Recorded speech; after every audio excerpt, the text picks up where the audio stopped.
Assalamualaikum warahmatullahi wabarakatuh dan selamat pagi teman-teman.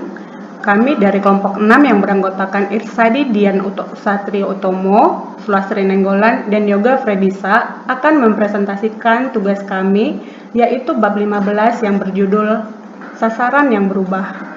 Selanjutnya, rekan kami Yoga Fredisa dan Irsadi akan mempresentasikan hasil diskusi kelompok kami. Pendahuluan, sasaran yang berubah. Sasaran yang berubah merupakan suatu keadaan di mana terdapat perbedaan antara unjuk kerja yang ditargetkan dengan yang dicapai. Yang selanjutnya dilakukan tindakan perbaikan untuk meningkatkan atau menurunkan target atau sasaran. Muhammadi et al. 2001. Contoh soal, sebuah perusahaan kayu gelondongan menetapkan target pemasaran kayu sebanyak 1 juta log. Pada tahun 1995 berhasil dipasarkan 500 log kayu. Dalam perjalanannya, terdapat penurunan minat pasar terhadap kayu gelondongan karena adanya hambatan untuk menggunakan kayu-kayu tropis. Hal ini menyebabkan target yang semula ditetapkan tidak mungkin tercapai karena penjualan tidak berjalan seperti yang diharapkan. Kesenjangan antara target dan pemasaran aktual menyebabkan perusahaan merasa perlu melakukan tindakan koreksi berupa peningkatan kapasitas pemasaran sekaligus supaya penurunan target pemasaran secara bertahap. Bila diasumsikan bahwa minat pasar sangat berpengaruh dalam menentukan target pemasaran, dianggap tidak terjadi inflasi, devaluasi ataupun perubahan nilai mata uang, dan tidak ada pengurangan jumlah kayu. Berikut persamaan power sim. Berikut diagram simpel kausal. Keterangan. Target. Perusahaan kayu menetapkan target pemasaran kayu sebanyak 1 juta log. Tekanan pada target. Ketentuan harus mengurangi target pemasaran agar meminimalisir selisih yang besar antara target pemasaran dengan jumlah kayu yang tersedia. Tindakan koreksi. Yang pertama, melakukan perubahan pada fraksi penambahan kayu. Yang kedua, menambahkan variabel peningkatan produksi kayu. Aktual.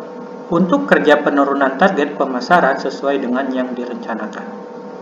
Selanjutnya akan dijelaskan oleh Irsadi.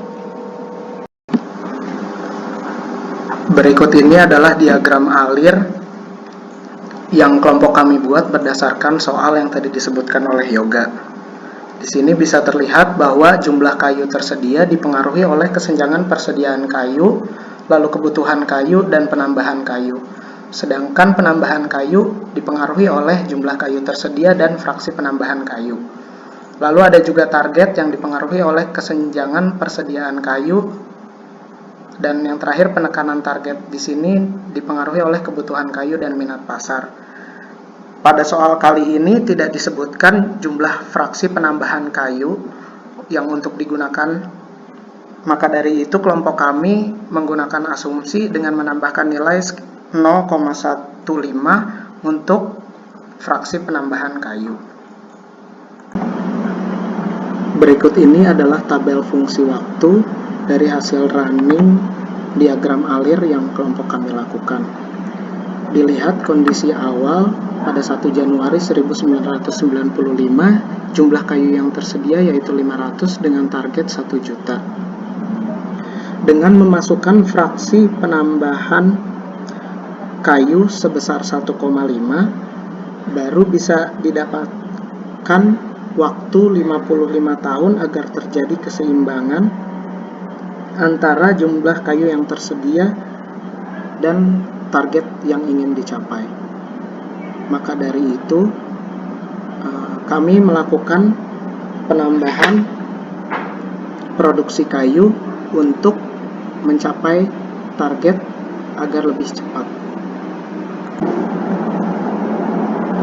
Berikut ini adalah grafik di mana sumbu X menunjukkan waktu pencapaian dan sumbu Y yaitu target yang ingin dicapai. Terlihat titik perpotongan antara jumlah kayu yang tersedia dan target terletak di tahun 2050. Berikut ini yaitu simulasi dari kondisi awal yang tadi saya jelaskan sebelumnya. Pada kali ini kelompok kami ingin mencari kira-kira variabel apa yang bisa kita tambahkan untuk mempercepat pencapaian target yang bisa dihasilkan dari jumlah kayu yang tersedia. Kelompok kami memilih dengan menambahkan variabel yang dinamakan peningkatan produksi kayu.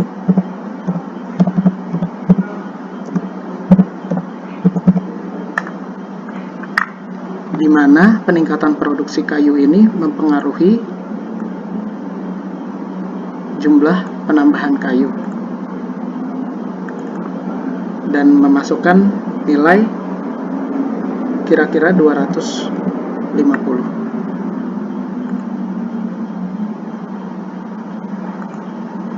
Lalu jangan lupa untuk merubah formula pada penambahan kayu. Pada kondisi awal, formula yang dimasukkan yaitu jumlah kayu tersedia dikali fraksi penambahan kayu, dan perlu ditambahkan peningkatan produksi kayu. Lalu kita coba untuk menjalankan simulasinya. Di sini terlihat ya perubahan yang sebelumnya, keseimbangan jumlah kayu yang tersedia dengan target itu sebelumnya baru bisa didapatkan di Januari 2050. Namun setelah menambahkan peningkatan produksi kayu, titik keseimbangan antara jumlah kayu yang tersedia dan target sudah bisa didapatkan pada tahun 2040, di mana ada percepatan sebesar 10 tahun yang sebelumnya tercapai di tahun 2050 dan sekarang bisa tercapai di tahun 2040. Sekian yang kami bisa sampaikan dan jelaskan terkait bab sasaran yang berubah. Saya ucapkan terima kasih dan sampai jumpa di lain waktu. Saya pamit undur diri. Assalamualaikum warahmatullahi wabarakatuh.